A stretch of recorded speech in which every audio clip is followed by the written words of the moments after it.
کسی کی خدمت سے کیا مراد ہے؟ کسی کی ضرورت پوری کرنا یا اس کو کچھ احسان کرنا اس پر؟ تو مثال کے طور پر ضرورتیں مختلف ہوتی ہیں لوگوں کی، ہر وقت میں لوگ نہیں. آپ کو کیا کہا؟ خدمت کرو لوگوں کی. لوگوں کی خدمت سب سے پہلے آپ کی خدمت کرنا تاکہ تو خدمت کرنے کے قابل ہو جائے. غریبوں کی کیا خدمت کرے گا؟ تو جاہل کی کیا خدمت کرے گا؟ پہلے علم حاصل کرو پھر جاہلوں کی خدمت کرو. جو چیز تمہارے پاس حاصل ہے اس کے ذریعے اس کی خدمت کر جس کے پاس وہ چیز نہیں ہے. پھر بھی بات پہلے اپنے آپ کو اس قابل بناؤ نا کہ خدمت کرنے کے قابل بناؤ. پہلے اپنی خدمت کرو، اپنا کچھ حاصل کرو. تو اس لیے ایسے نا کہ چل پڑنا کہ میں خدمت کرنے جا رہا ہوں، گھر سے 5 روپے چوری کیے یا خدمت کر کے آ گئے. مطلب یہ تو نہیں نا خدمت کا طریقہ. آپ اپنے آپ کو اس قابل بناؤ کہ کسی کے کام آ سکو.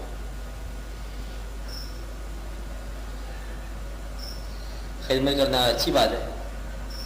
اپنی خدمت کرو، ماں باپ کی خدمت کرو، ذی القربا اقربا کی خدمت کرو، یتیم کی خدمت کرو، مسکین کی خدمت کرو، راہ کے اندر جو مسافر ہے اس کی خدمت کرو. پھر آگے اپنے مزاج کے اندر جو چیز آتی ہے خدمت کرو. لیکن خدمت کے قابل ہو جانا. اور اتنی سخاوت نہ کرو کہ کل کوئی سخی تلاش کرنا پڑے جو تمہیں دے. کہیں میں تو خیرات کر کے آیا اب تم کو مجھے دے دو تاکہ میرا گزارا ہو جائے، میں تو سب کچھ دے کے آیا. اکثر ایسے جالت میں لوگ کر جاتے ہیں. جوش میں آ گیا تو استعفیٰ دے دیا کہ میں توکل میں چلا گیا، استعفیٰ دے دیا اور آپ پھر بولے در در پریشان ہوتے. بغیر دلیل کے کوئی ایسا کام نہیں کرنا بغیر وجہ کے. اپنے آپ کو بھی سنبھالو.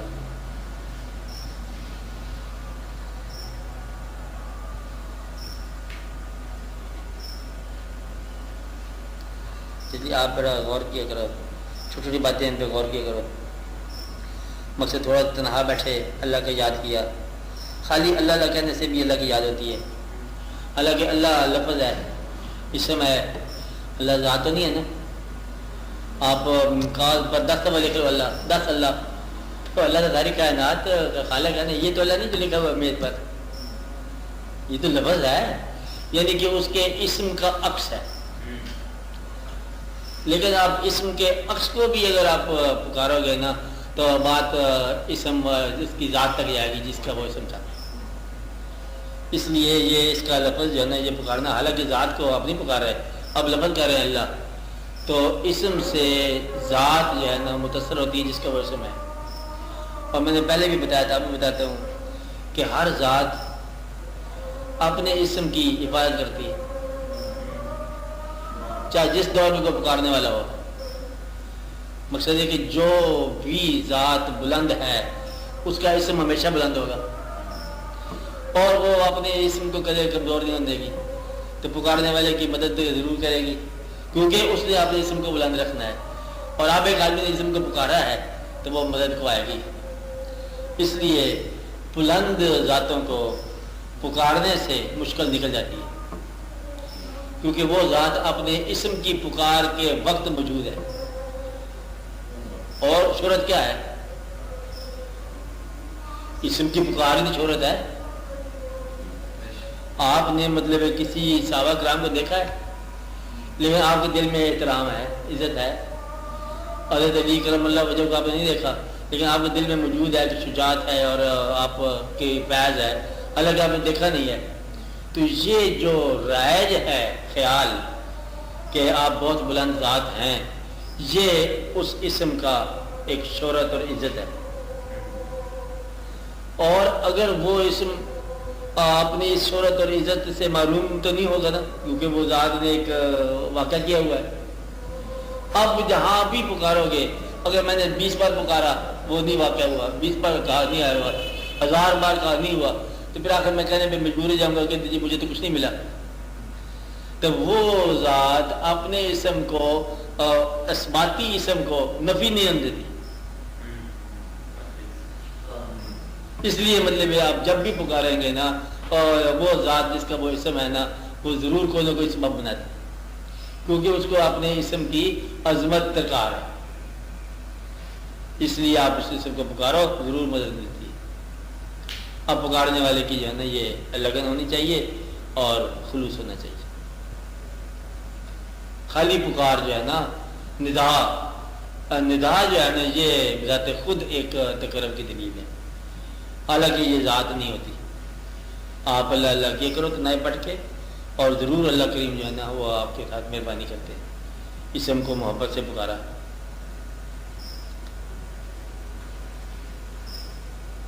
تو دنیا کے بکیڑے جو ہیں نا وہ آخر ختم ہو جاتے ہیں.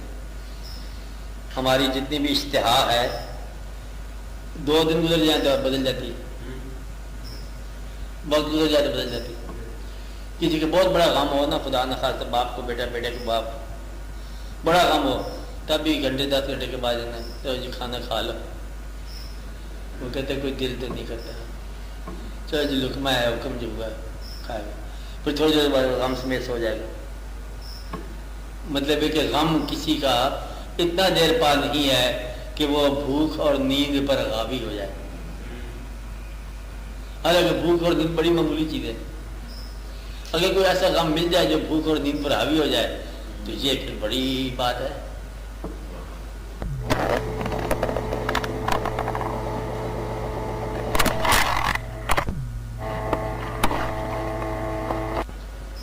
اس لیے آپ لوگوں کے لیے دعا ہے، آپ لوگ کوئی نہ کوئی نیکی کیا کرتے رہو. سب سے بڑی نیکی یہی ہے، ایک دوسرے کو معاف کیا کرو. اور جب کبھی کوئی بہت خواہش آ جائے اللہ کی طرف رجوع کرو کہ یا رب العالمین اگر یہ چیز میرے لیے بہتر ہے اس کا حصول میرے لیے آسان کر دے، اور اگر یہ میرے لیے بہتر نہیں ہے تو مجھے اس خیال سے آزاد کر دے. یہ دعا ہمیشہ مانگنی ہے. کون سی دعا؟